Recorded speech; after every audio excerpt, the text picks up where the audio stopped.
Commander HFY's mandibles clicked nervously as he stared at the sensor readings. His ship, the Stellar Harmony, had been patrolling this sector for 3 rotations without incident. The Galactic Council's newest trade route was supposed to be safe, well-mapped, and completely devoid of any dangerous worlds. The readings told a different story. "Sensors are picking up a distress beacon," reported his navigation officer. A crystalline being whose voice chimed like breaking glass. "Origin appears to be from the Forbidden Zone." HFY's 4 eyes widened. The Forbidden Zone. Every spacefaring species in the galaxy knew about it. A region of space where ships went to die, where planets defied all logic of habitability, where the very laws of physics seemed twisted into something hostile. No rational being had set foot therein over 2 centuries. "Are you certain?" HFY asked, his voice barely above a whisper. "Confirmed, Commander. The signal is weak, but persistent. It's coming from the 3rd planet in that system." The officer paused, her crystalline form flickering with uncertainty. "The one the old records call Terra, A." Collective shudder ran through the bridge crew. Terra. The name itself was whispered in fear across 1,000 worlds. Ancient records spoke of it as a planet so hostile that it had spawned creatures of unimaginable resilience and violence. The birth world of the legendary humans, being so terrifying that most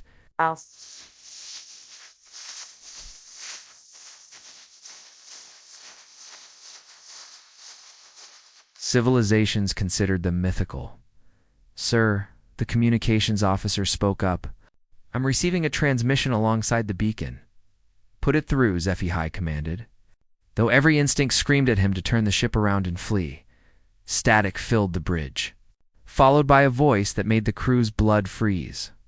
It was melodic, yet strong, speaking in perfect galactic standard, with an accent that seemed to roll and flow like liquid music. But beneath the beauty was something else, something that spoke of strength forged in the fires of an impossible world. "This is Captain Sarah Chen of the exploration vessel Wanderer. We've experienced engine failure and are stranded on the surface of Earth. Repeat. This is Captain Sarah Chen requesting assistance. We have injured crew members and limited supplies." The transmission ended, leaving the bridge in stunned silence. "Impossible," whispered the navigator. "Nothing can survive on that world. The radiation alone would kill most species within hours. The gravity would crush our bones. The atmospheric composition is toxic to 90% of known life forms." HFY studied the readings again. The planet's statistics were indeed terrifying. Gravity nearly twice that of most habitable worlds. An atmosphere thick with a highly reactive gas that most species considered poisonous. Weather patterns that included electrical storms capable of powering entire space stations. In the wildlife, the ancient records spoke of creatures so fierce that they made the galaxy's most feared predators look like harmless pets.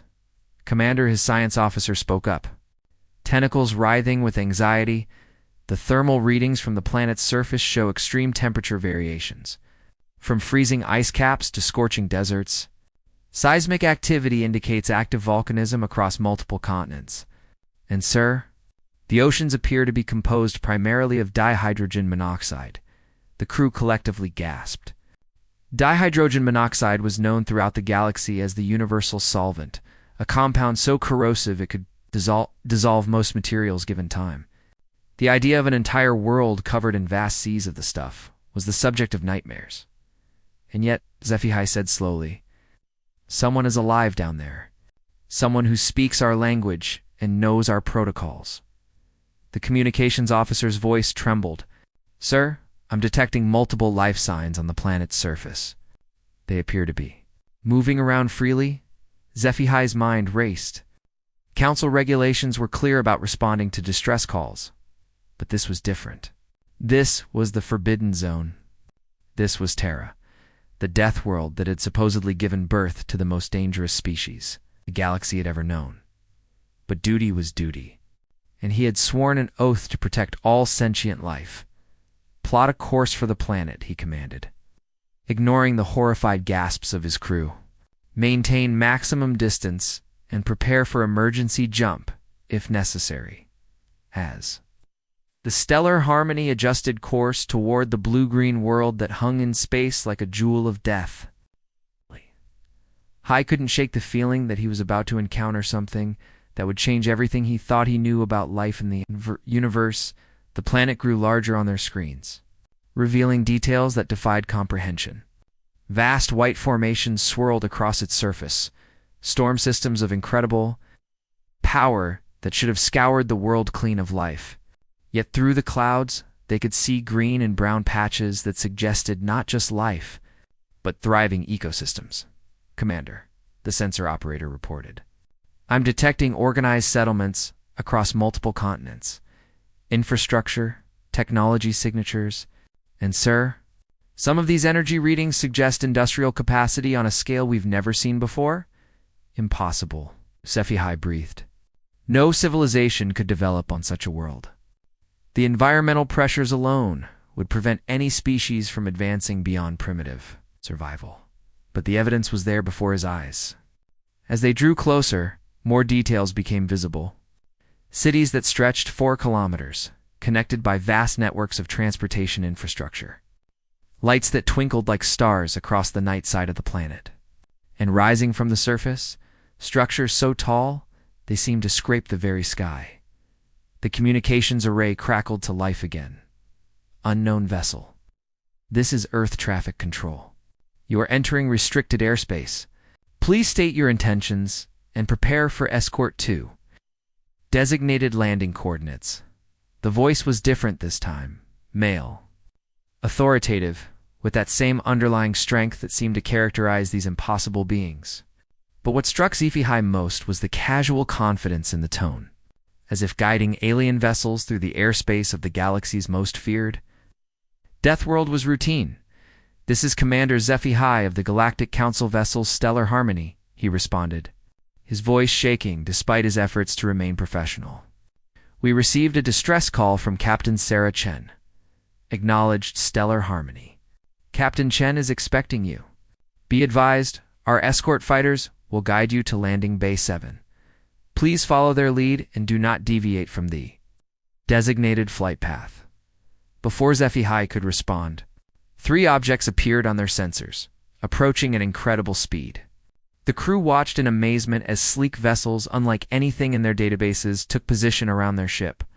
The escort fighters moved with a precision and grace that suggested technology far beyond anything the Galactic Council possessed as they descended through the planet's atmosphere. HFY gazed out at a world that challenged everything he thought he knew about life in the universe. This was supposed to be a death world, a hostile ball of rock where nothing could survive. Instead, he was looking at a thriving civilization that had not just survived, but mastered their impossible environment. The real shock was yet to come. The landing bay was unlike anything Commander HFY had ever seen. Massive beyond comprehension, it could have housed a dozen Galactic Council cruisers with room to spare. But what truly amazed him was the casual efficiency with which everything operated. Dozens of vessels moved in and out of the facility, some clearly designed for atmospheric flight, others bearing the sleek lines of deep spacecraft, as the Stellar Harmony settled onto the designated landing pad. HFY noticed something that made his heart skip several beats. The other ships in the bay weren't just local craft. Several bore markings he recognized from various galactic civilizations. A Zentarian merchant vessel sat next to what appeared to be a modified Rigelian explorer. In the far corner, he could swear he saw the distinctive hull plating of a vegan diplomatic courier. "Commander," the science officer whispered, "the atmospheric readings inside this facility are unusual. The air mixture appears to be specifically calibrated to support dozens of different species simultaneously." Before HFY could respond, a delegation approached their ship. Through the viewing port, he watched a group of beings walk across the landing bay floor with casual confidence. But these weren't the mythical humans he'd expected. The group was mixed. He could identify at least 3 different galactic species among them. Leading the group, however, was something he had never seen before. She walked upright on 2 legs. Like many species, but there was something in her movement that spoke of perfect balance and controlled power. Her skin was a warm brown color, and dark hair framed a face that was both alien and somehow familiar. She wore what appeared to be a practical uniform, but moved with the easy grace of someone completely at home in their environment. This, HFY realized with a mixture of fascination and terror, was a human, sir, his communications officer called out. Captain Chen is requesting permission to board HFY's mandibles clicked rapidly, a sign of extreme nervousness among his species. Every legend, every ancient warning, every terrifying story about humans raced through his mind. They were supposed to be savage warriors, barely contained violence wrapped in cunning intelligence. They were the nightmare species that had, supposedly, conquered their death world through pure aggression and ruthless adaptation. But the being approaching his ship looked ordinary, dangerous. Yes, there was definitely something predatory in the way she moved, but also calm, professional, even friendly. "Grant permission," he commanded, his voice steadier than he felt. Within minutes, Captain Sarah Chen stood on his bridge, and HFY's worldview shifted permanently. She was tall by most species standards, but not impossibly so. Her eyes were a deep brown that seemed to take in everything at once, missing no detail. When she smiled, and she did smile, revealing teeth that were clearly designed for both cutting and grinding, there was genuine warmth in the expression. "Commander HFY," she said, extending one hand in what he recognized as a human greeting gesture. "Thank you for responding to our distress call. I know this isn't exactly standard patrol territory for the Galactic Council." Her voice carried that same melodic quality he'd noticed in the transmission. But up close he could hear other things too. Confidence born of experience. Intelligence that had been honed by challenges most beings couldn't imagine. And underneath it all, it's a kind of relaxed alertness that suggested she was constantly aware of everything around her. HFY cautiously extended one of his own appendages to meet her hand. Her grip was firm but not crushing, despite the obvious strength in those fingers. "Captain Chen," he managed, "I must admit this is not what we expected to find." Sarah laughed, a sound that was surprisingly pleasant, despite coming from a creature that could probably tear most of his crew apart with her bare hands. "I imagine not. Most species have some pretty wild ideas about Earth and humans. We've been trying to correct those misconceptions for years, but old fears die hard. You've been trying to correct misconceptions?" HFY's navigator spoke up, her crystalline form flickering with confusion. "But the records, the warnings. Terra is listed as a forbidden death world. Earth is definitely dangerous if you don't know what you're doing," Sarah acknowledged. "But it's also beautiful, diverse, and home to some of the most incredible life forms in the galaxy. We've learned to live with the challenges because the rewards are worth it." She gestured toward the large viewing port that showed the planet's surface far below. Even from this altitude, they could see the incredible diversity of the landscape: vast forests, sprawling cities, mountain ranges that scrape the sky, and oceans that stretch to the horizon. Every environment you see down there presented unique challenges to life. Sarah continued. "Extreme temperatures, predators, natural disasters, resource scarcity. But life doesn't just survive here, it thrives. It adapts, evolves, becomes stronger. Humanity is just one example of what's possible when a species refuses to give up." HFY studied her carefully. There was no boasting in her voice, no threat. She was simply stating facts with the confidence of someone who had never doubted. Her place in the universe. "The distress call," he said finally. "Your crew needs assistance?" Sarah nodded, her expression becoming more serious. "Engine failure during a routine survey mission. We've got injured crew members who need medical attention beyond what our field medics can provide. The ship is repairable, but it'll take time and resources we don't have on hand." "Survey mission." HFY's science officer interjected. "You are surveying what?" "New star systems in the Outer Rim," Sarah replied casually. "Humanity has always been curious about what's out there. We've been exploring beyond Earth for several centuries now, making contact with other species, learning about the galaxy. The bridge fell silent. The implications of her words sank in slowly. Humans weren't hiding on their death world, cowering in fear of the galaxy's dangers. They were out there, exploring, making contact, treating the vast dangers of space as just another challenge to overcome. Several centuries? HFY whispered. But the records. There's no mention of human contact in any council archives. Sarah's expression grew thoughtful. That's because we've been careful about who we reveal ourselves to. The galaxy has some pretty strong opinions about Deathworlders and humans in particular. We've found it's easier to work behind the scenes, helping where we can without causing panic. She paused, looking around at his crew. But times are changing. The galaxy is facing new challenges, and isolation isn't sustainable anymore. We think it's time for a more open relationship with the galactic community. Before anyone could respond, alarms began blaring throughout the ship. The communications officer's voice crackled with panic.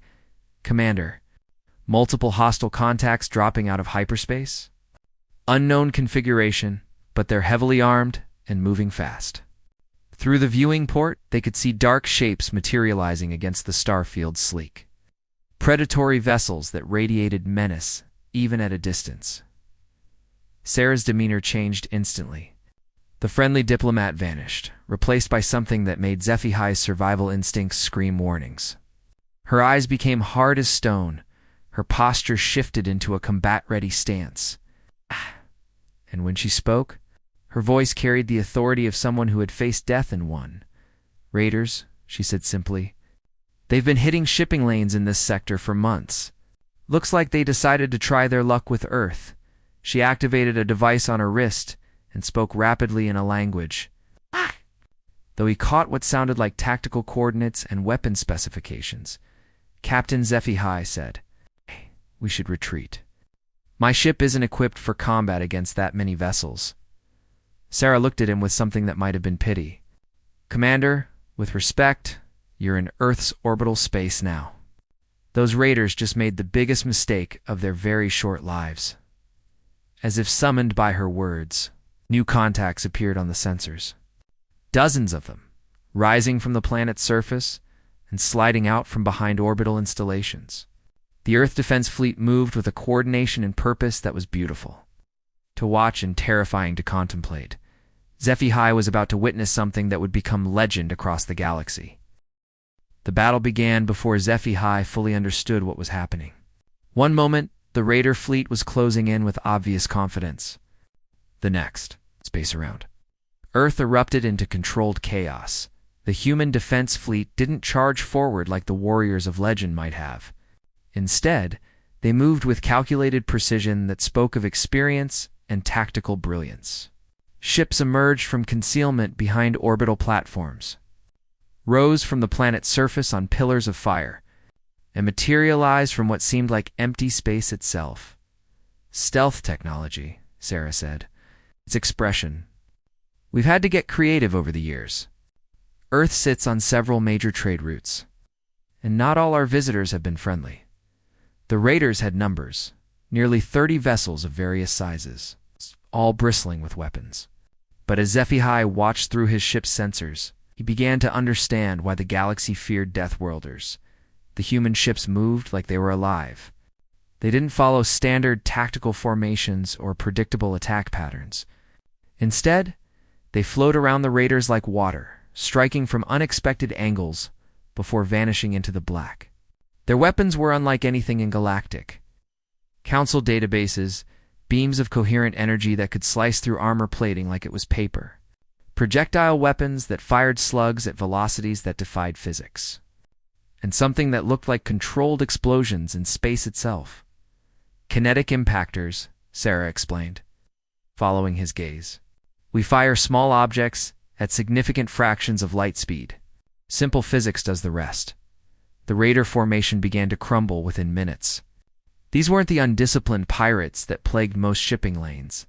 Their ships were military-grade, their tactics were professional, and their weapons were cutting-edge. By any reasonable standard, they should have been a match for anything Earth could field. They weren't even close. HFY whispered. Watching as a raider cruiser easily twice the size of any human vessel, simply came apart under focused fire. Your ships are smaller, less heavily armed. Size isn't everything, Commander, Sarah replied. When you grow up on a world that's constantly trying to kill you, you learn to be smart about how you fight. Every system on our ships is designed for maximum efficiency.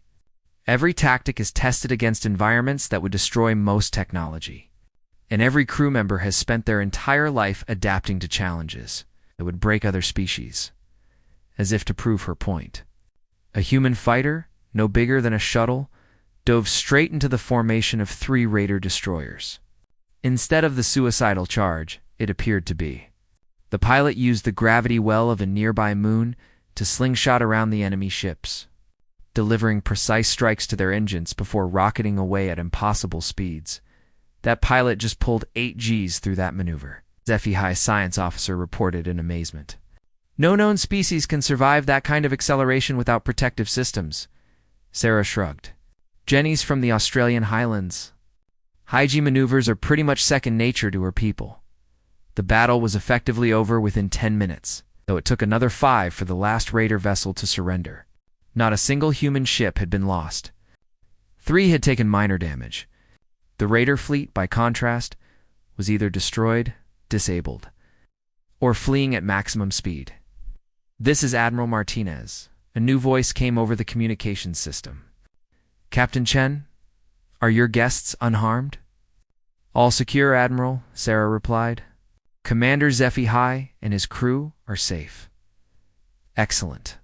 Commander, this is Admiral Elena Martinez of the Earth Defense Force. Welcome to our system. I apologize for the excitement. We've been tracking that Raider group for weeks, waiting for them to make a mistake." HFY found his voice with difficulty. "Admiral we witnessed something extraordinary. Your forces, double quotes, are well-trained and experienced," Martinez finished. "Living on Earth teaches you to be prepared for anything. Captain Chen, I assume you'll be needing transport down to the surface for your crew?" "That's right. We've got wounded who need proper medical attention. Medical Base 7 is ready for immediate trauma care. Commander HFY, you and your crew are welcome to accompany Captain Chen. I think it's time we had a more formal introduction between our peoples." An hour later, HFY found himself in a medical facility that challenged every assumption he'd ever made about primitive Deathworld technology. The hospital was a masterpiece of engineering, with healing chambers that could repair tissue damage at the cellular level, diagnostic systems that could map an entire organism's biology in seconds, and medical staff that moved with the same calm efficiency he'd observed everywhere on Earth. Dr. Patricia Kim, the chief medical officer, was examining one of Sarah's injured crew members, a being from Rigel 7 whose crystalline structure had been damaged during the engine failure. "Interesting physiology," she murmured, running scans with equipment that hummed with barely contained power. "The fracture patterns suggest resonance trauma. We can fix this, but it'll take about 6 hours to properly align that crystal matrix." HFY watched in fascination as the human doctor worked. Her hands moved with precise confidence, adjusting alien medical equipment as if she'd been working on Regalian physiology her entire career. "Dr. Kim," he ventured, "you seem very familiar with non-human biology." She glanced up with a smile. "We've been studying galactic biology for decades. Earth's medical schools maintain extensive databases on every species we've encountered. When you live on a world with millions of different life forms, you learn to appreciate biological diversity. Millions of different life forms." HFY's navigator spoke up. "On one world?" "Oh yes," Dr. Kim replied cheerfully. "From microscopic organisms that can survive in boiling acid to creatures larger than most spacecraft, Earth's biodiversity is one of our greatest treasures. It's taught us that life finds a way to thrive in the most impossible conditions." Through the medical bay's windows, HFY could see the sprawling cityscape that surrounded them. Towers of glass and metal reached toward the sky, connected by bridges and transport tubes that pulsed with constant activity. Flying vehicles moved in organized streams through the air, while far below, He could see parks and green spaces where Earth's native life forms flourished alongside advanced technology. Captain Chen, he said finally, I must ask, why reveal yourselves now? You could have continued operating in secret, avoiding the complications of formal contact. Sarah, who had been quietly monitoring her crew members' treatment, turned to face him. Because the galaxy is changing, Commander. New threats are emerging that require cooperation between species. The raiders you saw today are just the beginning. There are forces moving in the Outer Rim that make pirates look like playground bullies. Her expression grew serious. Humanity learned long ago that isolation is a luxury we can't afford. Earth taught us that survival requires adaptation, cooperation, sometimes the courage to face challenges that seem impossible. She gestured toward the city beyond the windows. Everything you see here exists because our ancestors refused to give up when faced with a hostile environment.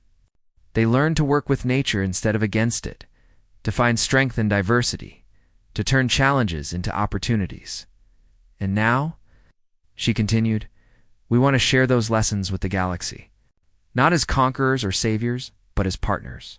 Because the challenges ahead are going to require every species, every world, every innovative idea we can bring together.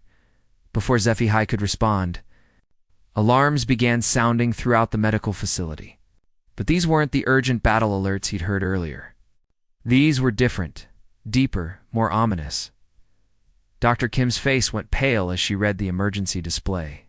Sarah, we've got a problem. Long-range sensors are picking up something in the outer system. Something big. Sarah's expression hardened. How big? Dreadnought class. Configuration unknown. And it's heading straight for Earth. HFY felt his blood freeze. A dreadnought was a ship designed for one purpose, the complete destruction of entire worlds. And if it was heading for Earth, then the galaxy's most feared Deathworld was about to face its greatest test. What terrified him most was the expression on Sarah's face. She didn't look afraid. She looked angry. The command center that Sarah led them to was a cathedral of controlled chaos. Dozens of humans moved with purposeful efficiency between holographic displays that showed tactical information from across the solar system. What struck HFY immediately was the complete absence of panic. These people were facing a threat that could destroy their entire world. Yet they worked with the same calm professionalism they'd shown during the raider attack. Report. Sarah called out as they entered. A woman with silver hair and the bearing of a seasoned warrior looked up from a three-dimensional tactical display. Long-range sensors detected the contact 40 minutes ago, Captain.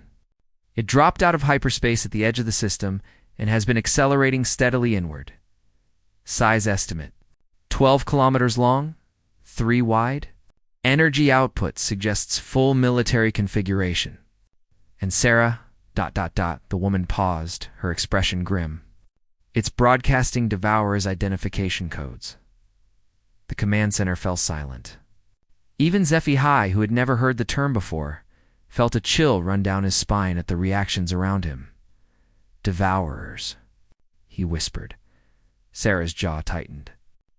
A species that believes the galaxy would be better off without what they consider chaos factors. They've systematically eliminated dozens of civilizations over the past few centuries. Their methods are ... thorough. They wipe out entire star systems, the silver-haired woman added. Not just the intelligent species, but all life. They see biological diversity as a form of contamination that needs to be cleansed. HFY's for hearts began beating in rapid synchronization. The Devourers were legend among the older galactic civilizations. Ancient boogeymen that parents used to frighten children into behaving. But if they were real, ... why Earth? What would draw their attention here? We've been expecting them, Sarah admitted. Human exploration vessels have been encountering the aftermath of their work for decades. Dead systems, sterilized worlds, entire sectors turned into lifeless voids. It was only a matter of time before they noticed us. She moved to the central display, where a tactical representation of the solar system rotated slowly. The hostile contact was a red dot, moving steadily toward the blue-green jewel of Earth. Admiral Martinez, Sarah called out. "Here, Captain." The voice came from speakers throughout the command center. "I'm aboard the Indomitable, coordinating fleet response. All defensive platforms are online, and I've recalled our deep patrol vessels. What's our defensive posture look like?" 47 ships of the line, ranging from destroyers to the Indomitable herself. Orbital defense platforms are armed and ready. Ground-based installations are powered up. And Sarah. "We've authorized the use of the Prometheus weapons." HFY noticed several humans exchange meaningful glances at that last statement. Whatever Prometheus weapons were, they were clearly significant. "Time to engagement?" Sarah asked. "At current velocity, Devourer ship will reach optimal firing position in 4 hours and 17 minutes. Sarah nodded, then turned to address the command center. "All right, people. You know the drill. This is what we've been preparing for. Earth has never fallen to an outside threat, and we're not about to start now." A murmur of agreement rippled through the room. These humans weren't just confident, they were absolutely certain of their ability to defend their world. It would have been inspiring if it weren't so terrifying. "Commander HFY," Sarah continued, "I need to ask you to take your ship and withdraw to a safe distance.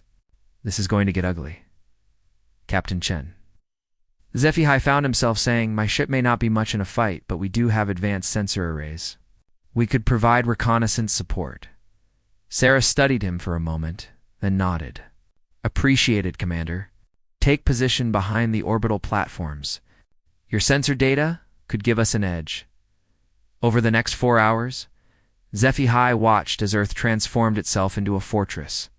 Ships that had seemed impossibly advanced during the Raider battle were joined by vessels that defied every convention of spacecraft design.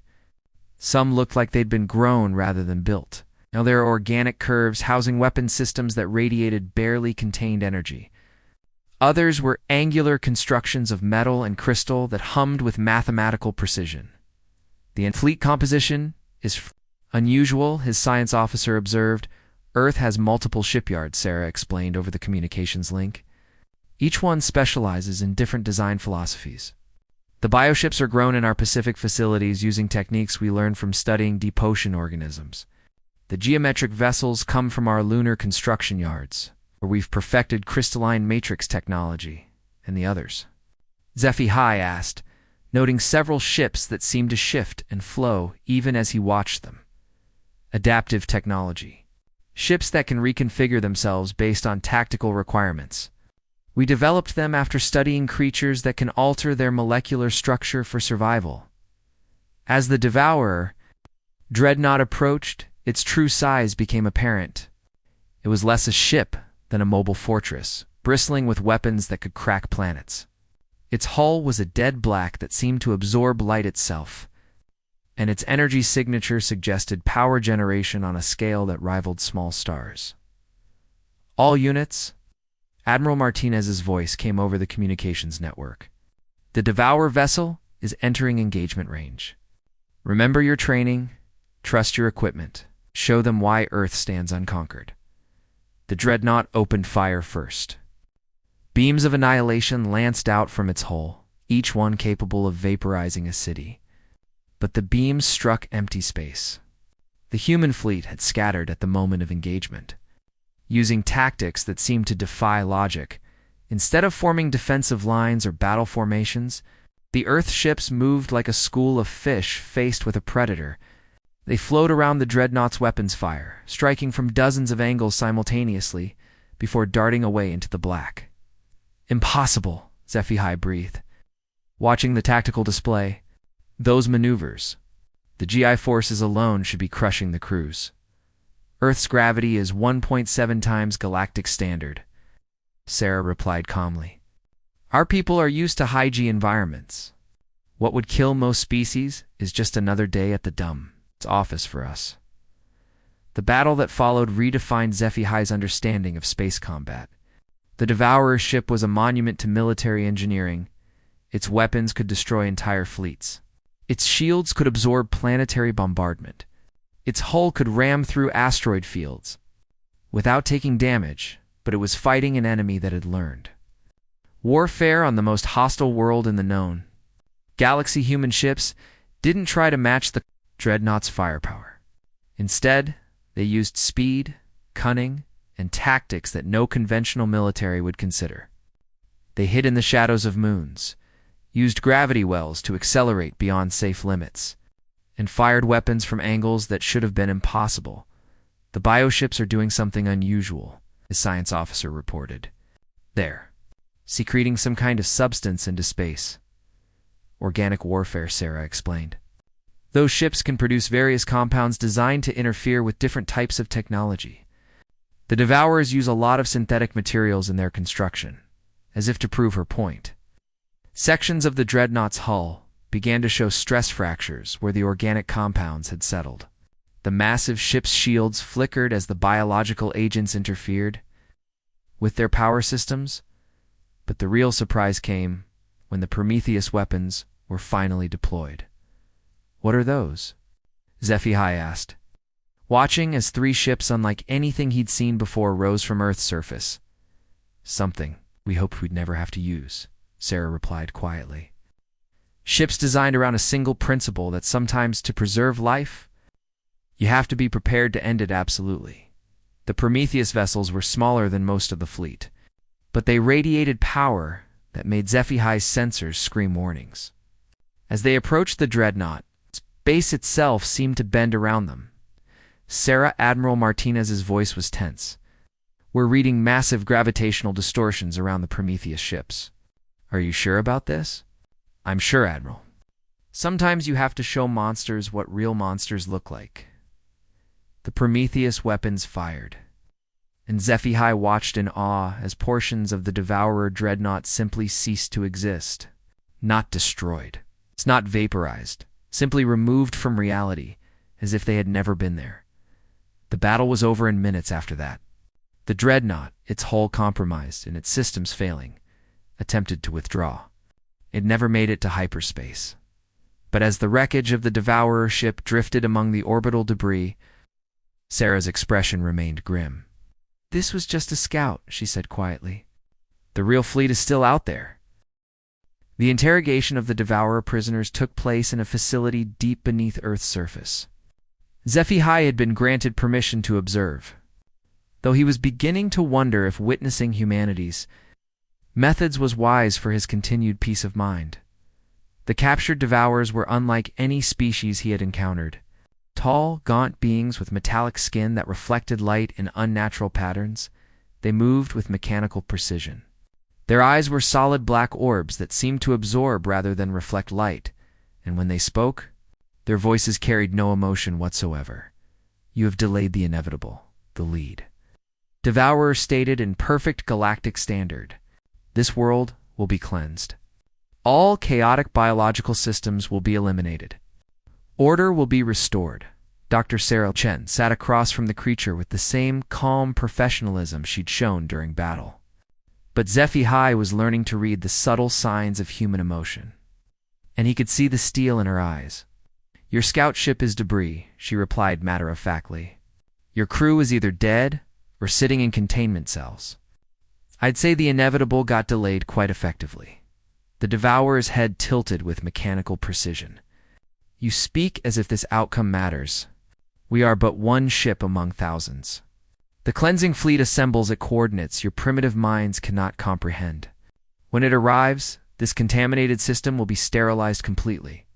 "How many ships?" Sarah asked. "Sufficient to erase every trace of biological chaos from this region of space.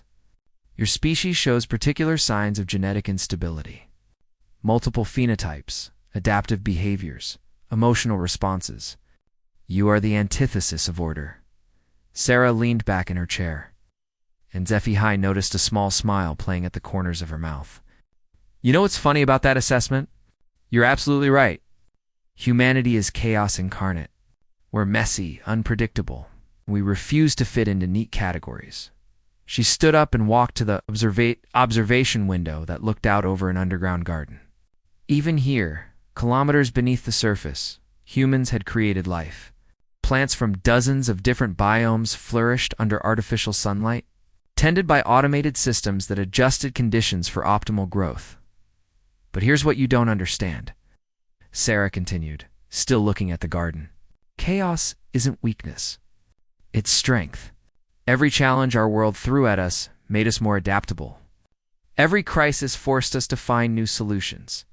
Every predator taught us to be better survivors. The devourer remained silent. But HFY could see something like confusion in those black eyes. You want to know why your dreadnought failed? Sarah turned back to face the prisoner. Because you expected us to fight like every other species you've encountered. Orderly battle lines, predictable tactics, conventional weapons. You came prepared for a standard engagement. She sat back down, leaning forward slightly. What you got instead was 4 billion years of evolutionary warfare distilled into military doctrine. Every technique we used against you was learned from some creature on Earth that faced impossible odds and found a way to survive. The biological agents our ships deployed, we learned that from fungi that waged chemical warfare against competing organisms. The gravitational weapons that destroyed your hull, we studied that technology by watching how certain depotion creatures use pressure differentials for hunting. The devourer's metallic skin seemed to ripple slightly. Impossible. No single world could produce such diversity of adaptive responses. That's where you're wrong, Sarah replied. Earth didn't just produce diversity, it demanded it. Survive or die. Adapt or become extinct. Find a way or become food for something that did. She activated a holographic display that showed Earth's biosphere. Millions of species in countless environments, each one a solution to a specific survival problem. Every organism you see here had to earn its place through competition, cooperation, or innovation. The weak didn't survive to pass on their genes. Only the strongest, smartest, and most adaptable made it through the filter. And humans? The devourer asked. And HFY was surprised to hear what might have been genuine curiosity in its voice. Humans are what happens when you take a moderately intelligent primate and force it to survive ice ages. Volcanic eruptions, climate shifts, predators, diseases, and resource scarcity for millions of years. We didn't just adapt, we learned to make everything else adapt to us. The display shifted to show human. Settlements and environments that should have been uninhabitable. Cities in frozen wastelands, underwater facilities, orbital habitats. Settlements on worlds where the very atmosphere was poisonous to most life. This is why your cleansing fleet will fail, Sarah said quietly. Because you're trying to impose order on a species that thrives in chaos. You're attempting to eliminate a force of nature that has already survived everything our own world could throw at us. The devourer stood up, its movements sharp and agitated. The fleet numbers over 3,000 vessels, battleships, dreadnoughts, world killers. Even your chaotic adaptations cannot overcome such numerical superiority. Maybe not, Sarah acknowledged. But here's the thing about chaos. It spreads. Every species you've encountered so far faced you alone, isolated, with only their own resources and tactics. She smiled, and HFY felt a chill run down his spine. Humanity doesn't fight alone anymore. We've been making friends. As if summoned by her words, the facility's communication system activated. Admiral Martinez's voice filled the room. Captain Chen, receiving response confirmations from our alliance partners.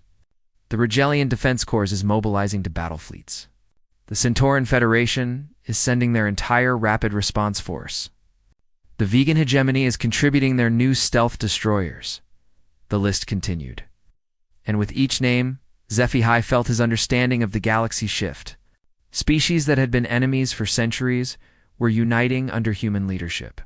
Civilizations that had never cooperated were sharing technology and tactics. But the most important alliance? Looking directly at the devourer is with the species you've already tried to cleanse. The survivors you thought you'd eliminated completely. The devourer's black eyes widened slightly. Impossible. The purged systems showed no survivors. That's because you were looking for organized resistance. Governments, military forces, industrial capacity, but life finds a way. Some of those species learn to hide in places you never thought to look. The holographic display showed deep space, seemingly empty sectors that the Devourers had declared cleansed. But as the image resolution increased, signs of life became visible. Asteroid bases, hidden colonies, nomad fleets, maintaining radio silence. "They've been waiting," Sarah explained. "Learning from your tactics, studying your technology, preparing for the day when someone would give them a chance to fight back. The cleansing fleet will adapt," the Devourer stated. But for the first time, there was uncertainty in its voice. "Maybe," Sarah replied.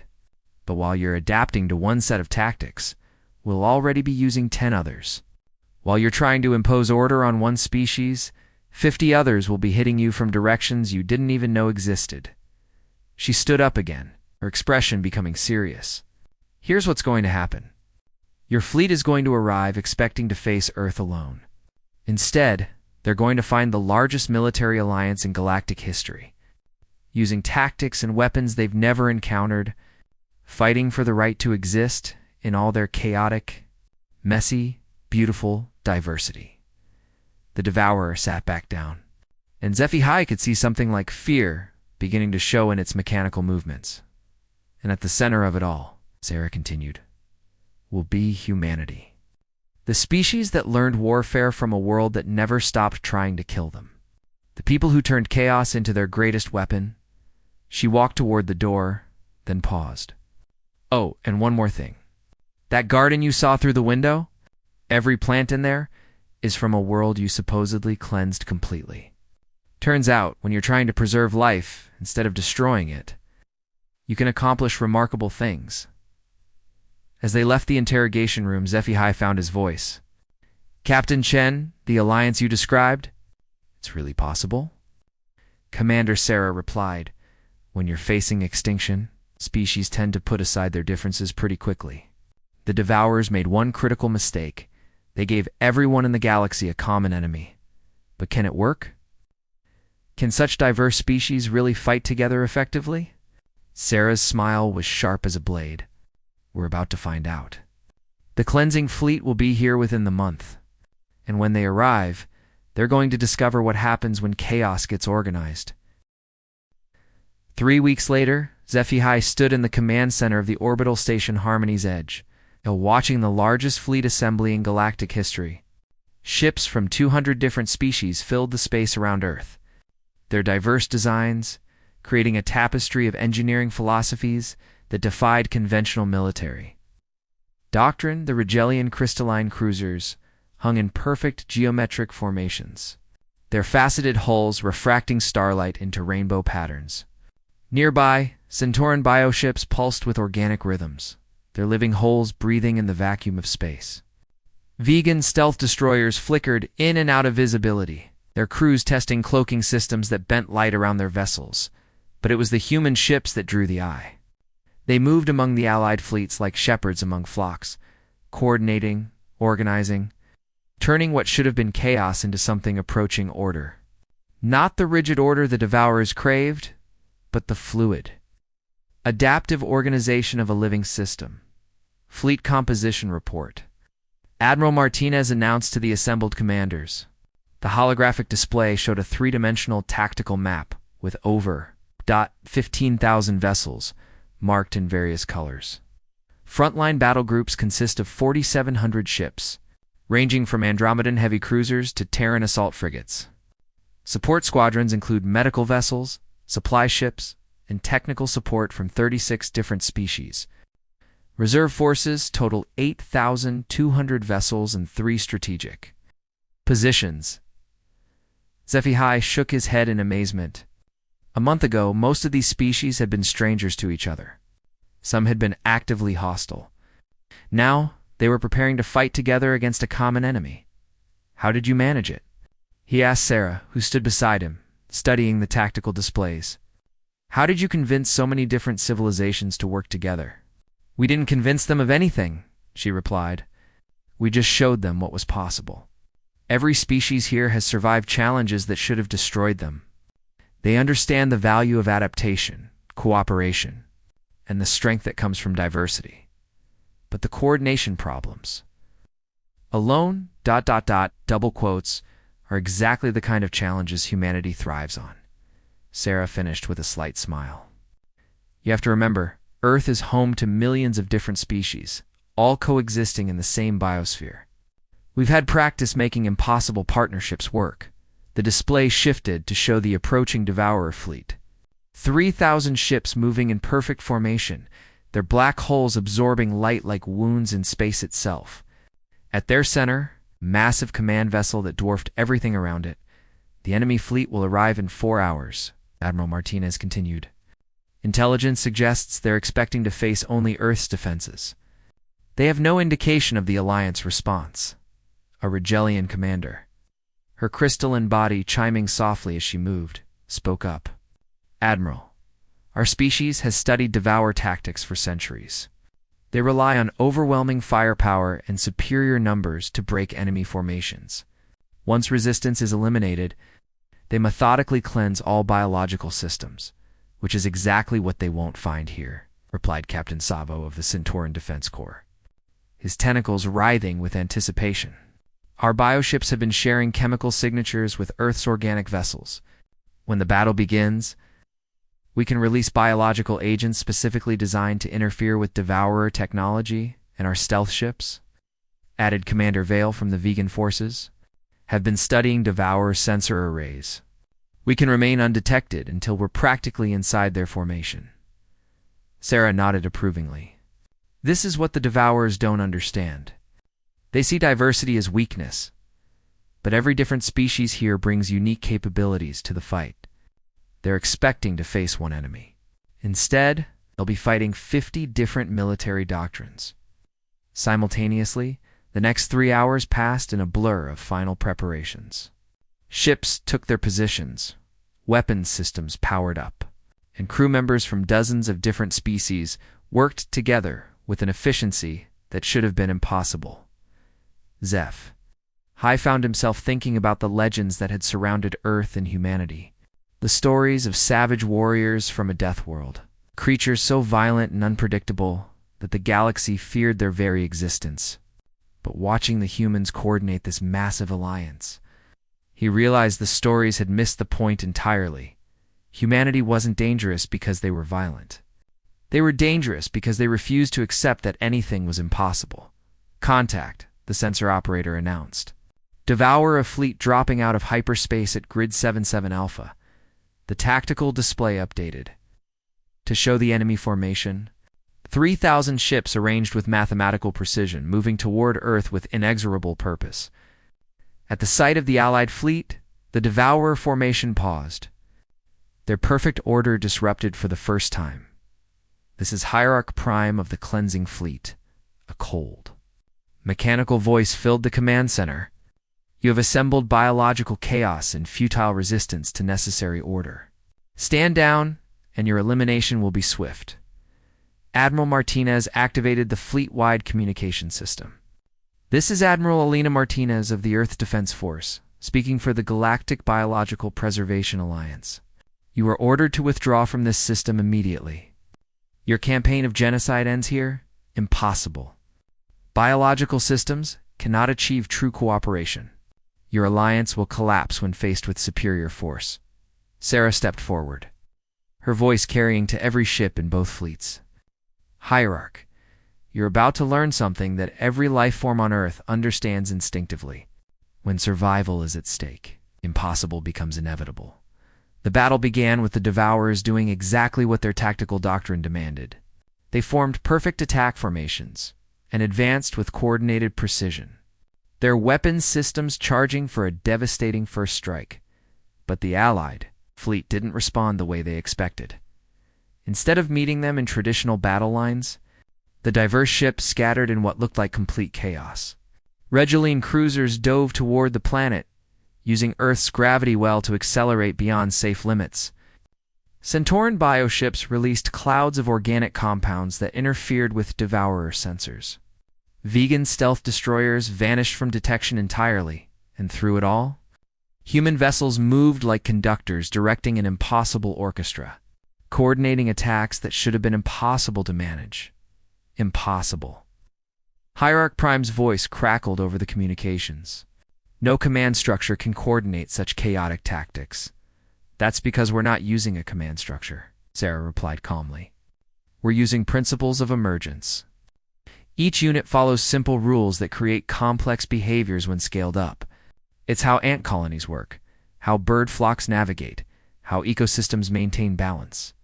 Biological systems are inefficient. Biological systems survive, Sarah shot back. And right now, your perfect order is being dismantled by organized chaos. She was right. The Devourer formation, designed to fight conventional battles against conventional enemies, was coming apart under the assault of tactics that defied military logic. Ships that should have been enemies worked together seamlessly, their different capabilities complementing each other in ways that created devastating combined attacks. A group of human fighters used gravitational slingshots to achieve impossible speeds, then coordinated with vegan stealth ships to deliver precision strikes to devour command vessels. Rigelian energy weapons, normally too rigid for effective space combat, were guided by Centauran bioship targeting systems too. Achieved surgical precision, but the most devastating weapon was something that Devourers had never encountered before. Hope. Unknown vessels approaching from hyperspace. The sensor operator announced suddenly new contacts appeared on the tactical display, but these weren't Devourer reinforcements. Ships bearing the markings of species that had supposedly been extinct began materializing around the battlefield. This is Captain Veltar of the UHA. Zephyrian Resistance? A voice called out over the communications. The dead have come to collect their due. More voices joined in as additional fleets arrived. Survivors from cleansed worlds, species that had been hiding in the dark between stars, entire civilizations that had been presumed extinct, all of them armed, organized, and ready for vengeance. Impossible, Hierarch Prime's voice was no longer calm. The cleansing was complete. You were eliminated. Life finds a way, Captain Veltar replied, using words that had become the Alliance's unofficial motto. And today, we teach you what happens when chaos gets angry. The tide of battle turned completely. The Devourer fleet, caught between the organized chaos of the Biological Alliance and the fury of supposedly extinct species, began to break apart. Their perfect order crumbled under the assault of tactics, technologies, and pure determination that their doctrine had no answer for. HFY watched in awe. Ship after ship of the cleansing fleet either surrendered, fled, or was destroyed. The massive command vessel, isolated and overwhelmed, finally broadcasted general surrender. This is impossible. Hierarch Prime transmitted one final time. Order must prevail. Chaos cannot create lasting structure. Sarah's reply carried to every ship in the system. Hierarch, you've spent so long trying to eliminate chaos that you forgot why it exists in the first place. Chaos isn't the enemy of order. It's the source of innovation, adaptation, and growth. Today, you learned what happens when chaos gets organized. As the last Devourer ships either surrendered or fled into hyperspace, HFY realized he was witnessing something historic. Not just a military victory, but the birth of a new kind of galactic civilization. One built on cooperation instead of conquest, diversity instead of conformity, and the radical idea that chaos and order could work together to create something greater than either could achieve alone. The galaxy would never be the same. Asterisk. 6 months after the Battle of Terra, as historians were already calling it, HFY stood in the newly constructed Unity Station, orbiting Earth. The massive structure was itself a testament to the power of organized chaos, sections designed by dozens of different species, all working together to create something that no single civilization could have built alone. Through observation deck's transparent aluminum windows, he could see Earth spinning slowly below. The blue-green world that had once been whispered about in fear across the galaxy was now the beating heart of the largest cooperative alliance in galactic history. Beautiful, isn't it? Sarah Chen joined him at the window, her reflection ghosting across the starscape beyond. I never imagined such a place could exist, HFY admitted. When I first received your distress signal, I thought I was flying toward certain death. Sarah laughed. That warm sound that had somehow become associated with hope across 1,000 worlds. Instead, you flew toward something new. A future where diversity isn't just tolerated, it's celebrated. It's the source of all strength. The transformation had been remarkable. Unity Station served as both a diplomatic hub and a research center where species shared knowledge that had been hoarded for millennia. Regellian energy focusing techniques were being combined with Centauran biotechnology to create medical devices that could heal injuries across species lines. Vegan stealth technology was being adapted for peaceful exploration of previously unreachable regions of space, and at the center of it all, humans continued to do what they did best, find ways to make impossible things work. The Devourer survivors, HFY said. How are they adapting to the new reality? Sarah's expression grew thoughtful. Better than we expected, actually. It turns out that their obsession with order wasn't born from malice. It was fear. Fear of chaos, of unpredictability, of change. When you show them that chaos can create beautiful, lasting structures, some of them begin to understand. She gestured toward a section of the station where the angular, mathematical perfection of Devourer architecture blended seamlessly with the organic curves of human biodesign. We've got about 300 former cleansing fleet personnel working on integration projects now. They're learning to see diversity as interesting rather than threatening. And the others, the ones who can't adapt? We've given them a sector where they can maintain their ordered society. No interference, no pressure to change, but also no expansion beyond their designated boundaries. Sarah's voice carried a note of steel. The galaxy has room for order, but it will never again tolerate genocide in its name. A chime sounded through the station, and Admiral Martinez's voice echoed from the communication system.